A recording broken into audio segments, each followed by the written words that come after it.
চলো সাকিবিয়ান ভাইরা বোনেরা, আজকে আমরা তুফানের ছোটবেলার বন্ধুর সঙ্গে আলাপ করে আসি। তার সঙ্গে একটু পরিচয় ঘটুক আমাদের।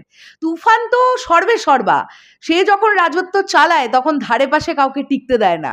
কিন্তু একজন যদি এরকম বন্ধু থাকে যে সব সময় তুফানের সঙ্গে সঙ্গে থাকে, তার ছায়া সঙ্গী, সে তুফান যা করে তাই কাজেই তাকে সাপোর্ট করে, তাকে সহায়তা করে, তাহলে কেমন লাগবে? হ্যালো আমার সাকিবিয়ান ভাইরা বোনেরা, আশা করছি তোমরা সবাই খুব ভালো আছো। তোমরা অনেকেই এই ভিডিওটার ইন্ট্রোডাকশনটা শুনে বুঝেছো আমি কি নিয়ে কথা বলবো। তুফান সিনেমার একটি নতুন চরিত্রকে খুঁজে পেয়েছি। ইতিমধ্যে আমরা তুফান সিনেমা নিয়ে অনেক অনেক বিষয় জানতে পেরেছি।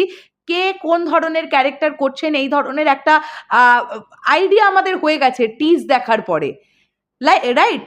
তো সেখান থেকে দাঁড়িয়ে আমাদের এপার বাংলার একজন অভিনেতা যার নাম বিশ্বজিৎ ঘোষ, স্ক্রিনে তার ছবি উঠছে তোমরা দেখতে পাচ্ছ। বিশ্বজিৎ দা আমাদের ভীষণই ক্লোজ ওয়ান। তো বিশ্বজিৎ দা তুফানে একটি প্রচণ্ড ইম্পর্টেন্ট ক্যারেক্টার করছেন।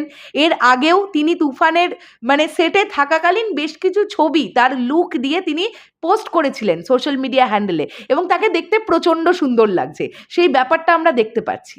তো তুফানের টিজটা আপলোড করে তিনি কি লিখেছেন? তিনি লিখেছেন তিনি তুফানের ছায়া সঙ্গী, ছোটবেলার বন্ধু, তার ক্যারেক্টারটার নাম হচ্ছে সুলতান।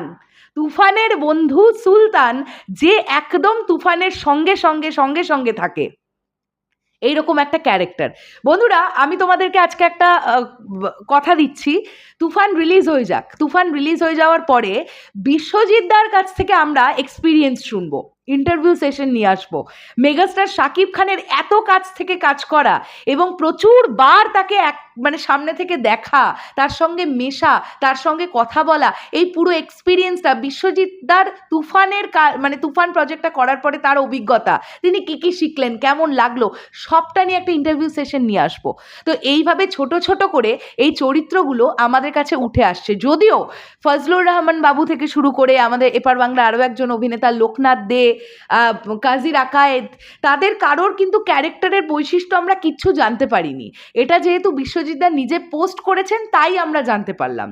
তাদের ক্যারেক্টারগুলো কি, আসলেই অ্যান্টাগনিস্ট না প্রোটাগনিস্ট, সেটা তো জানতে গেলে আমাদের তুফান দেখতে হবে, বা ট্রেলার এলে যদি তাদেরকে দেখানো হয় তাহলে হয়তো আমরা খানিকটা আন্দাজ করতে পারবো। কিন্তু এরকম একটা সুন্দর আপডেট যখন পেলাম, ভাবলাম যে তোমাদের মধ্যেও দিই, কেননা তুফান নিয়ে এক্সাইটমেন্ট কিন্তু প্রচণ্ড বাড়ছে, ক্রমাগত বাড়ছে।